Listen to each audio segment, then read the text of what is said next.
Halo semuanya, nama saya Nurinda Munggarani, perwakilan dari tim Respons COVID-19.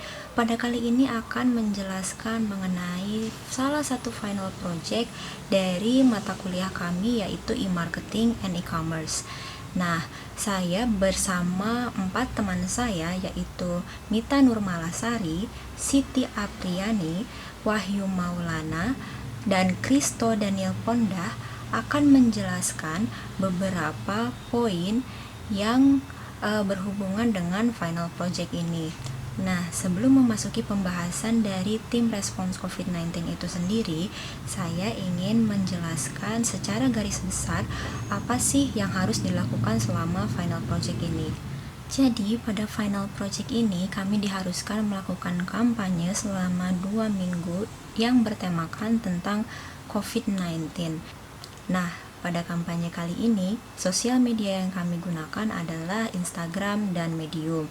Untuk lebih jelasnya nanti akan dijelaskan oleh rekan saya. Secara garis besar, itulah proyek yang harus kami lakukan selama 2 minggu ini. Lalu, kenapa kami memilih nama Respons COVID-19 sebagai nama sosial media kami atau branding dari kampanye kami? Jadi, tim respons COVID-19 memiliki concern terhadap isu-isu, terutama berita hoax yang beredar selama COVID-19 ini. Kami menyadari bahwa terlalu banyak informasi yang simpang siur dan membingungkan sehingga memiliki atau berdampak buruk bagi masyarakat, terutama bagi kesehatan mental. Kita tahu keadaan kita saat ini tidak baik-baik saja dengan pandemi COVID-19 ini. Kami harap pergerakan kami bisa sedikit membantu untuk meluruskan beberapa hal yang menyimpang yang terjadi di sosial media. Terlebih lagi berita-berita, terutama untuk berita-berita simpang siur yang benar-benar tidak ada filterisasi dari narasumber. Makanya kami berharap kita sebagai manusia seharusnya benar-benar teredukasi dan tidak sembarangan menyebarkan berita-berita yang kurang baik atau tidak kita ketahui kebenarannya. Jadi kami berharap kita bisa mengedukasi diri kita sendiri untuk tidak menyebarkan berita-berita yang belum tentu kita ketahui informasi itu benar atau tidak. Kami berupaya untuk menyediakan informasi-informasi yang aktual sehingga tidak memberikan atau menambahkan kebingungan di masyarakat saat ini. Karena sepemahaman kami, serangan panik ini hanya akan memberikan efek yang buruk di masyarakat sehingga kita tidak bisa menjaga kesehatan mental kita selama COVID-19 ini. Assalamualaikum warahmatullahi wabarakatuh. Perkenalkan, nama saya Mita Nurmalasari. Saya jurusan Manajemen HRM, batch 2017. Jadi di video ini saya akan menjelaskan mengenai berita hoax dan overthinking. Mengapa kita harus waspada kepada berita hoax? Karena berita hoax itu tersendiri dapat menyebabkan kurangnya kesehatan mental. Karena jika kita sugesti pikiran kita oleh berita-berita yang tidak benar, akan menyebabkan imunitas kita akan menurun. Untuk teman-teman, sebaiknya jika kalian melihat berita, kalian harus terlebih dahulu melihat sumber berita itu dari mana dan harus memverifikasi kalau berita itu benar-benar valid. Sebelum kita mensugesti diri kita untuk berita-berita yang tidak benar adanya, sebaiknya kita harus lebih berhati-hati jika kita membaca berita untuk saat ini, karena begitu banyak berita hoax yang menyebar di berbagai media sosial.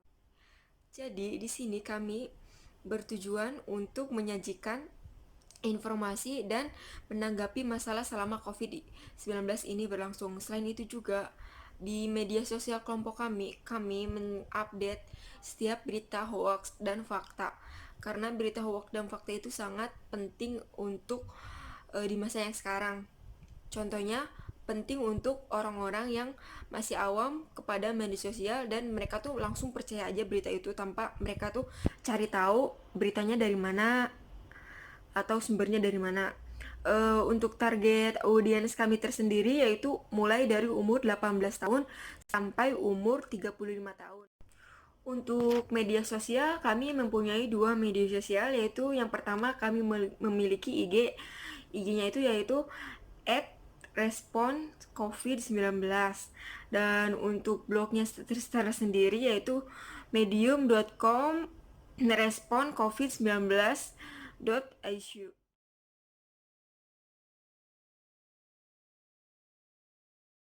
Perkenalkan nama saya Wahyu Maulana, saya dari HRM 2017. Tujuan untuk mencapai target audiens kita membutuhkan platform media sosial yang mudah digunakan dengan pengguna aktif sehingga kita dapat membangun hubungan internasional dengan audiens kita. Nah, alasan mengapa kita memilih Instagram dan Medium sehingga platform media sosial kami. Instagram memiliki lebih atau kurang dari 1 miliar pengguna pemirsa milenial sehingga cocok dengan target pemirsa kami. Kami menulis blog di media untuk menyajikan pendapat kami atau konten yang lebih serius. Terima kasih.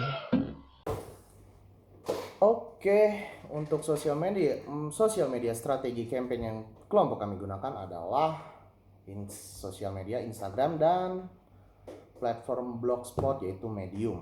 Siapa yang tidak mengenal Instagram? Platform sosial media yang banyak digandrungi oleh anak-anak milenial zaman sekarang. Selain hanya berbagi foto dan video, Instagram juga bisa dipakai untuk campaign, online shop, dan lain-lain. Tapi adakah beberapa dari kalian yang mengetahui Medium? Medium adalah sebagai platform untuk menulis blog layaknya seperti WordPress dan Blogspot. Mungkin beberapa dari kalian ada yang pernah menggunakan salah satu tersebut. Jadi ketika kalian punya keinginan membagi informasi, kalian bisa menggunakan medium.com. Kelebihan Medium dibandingkan dengan platform blog yang lain pada umumnya adalah ada fitur trending topik, kolom penulis, dan lain-lain. Kelompok kami memulai campaign dengan Instagram mulai per tanggal 6 April 2020, sedangkan untuk Medium dimulai per tanggal 17 April 2020, dan hasilnya adalah total followers yang kami dapatkan di Instagram adalah 35, sedangkan Medium 0, tidak dapat sama sekali. Total post yang kami lakukan ada 29 di Instagram, sedangkan Medium hanya 2 post. Rata-rata yang kami post per hari itu 2-3 untuk Instagram, dan untuk Medium 1 post per hari. Total post view untuk Instagram ada 547 dan Medium hanya 6. Rata-rata melihatnya itu 18-19 per post, Medium hanya 3. Like yang didapat di Instagram ada 91, Medium tidak ada. Rata-rata yang nge-like itu 3-4 like per post, Medium tidak ada. Total post komen itu ada 23, sedangkan Medium pun juga tidak ada. Rata-rata komen itu 0-1 untuk Instagram, dan Medium tetap saja 0. Kesimpulannya adalah target audiens lebih mudah dicapai melalui Instagram. Ya, dikarenakan audiens lebih banyak menggunakan platform sosial media ini dibandingkan Medium, termasuk saya sendiri. Dan menurut saya Instagram itu lebih simpel untuk mengkampanyekan apapun itu. Halo semuanya, saya Siti Apriani, saya mahasiswa Presiden University. Saya di sini akan menjelaskan mengapa kami membuat di Instagram yaitu Respon COVID-19, yang mana di sana kita membuat suatu kampanye di media sosial untuk berfokus kepada isu-isu yang terjadi selama pandemi COVID-19 ini. Nah, kami memutuskan melakukan kampanye ini karena kami menyadari bahwa informasi yang membingungkan selama ini dan hanya menimbulkan kepanikan di antara orang-orang banyak, itulah mengapa sebabnya kami berusaha mengedukasi audiens untuk tidak mudah mempercayai berita tersebut.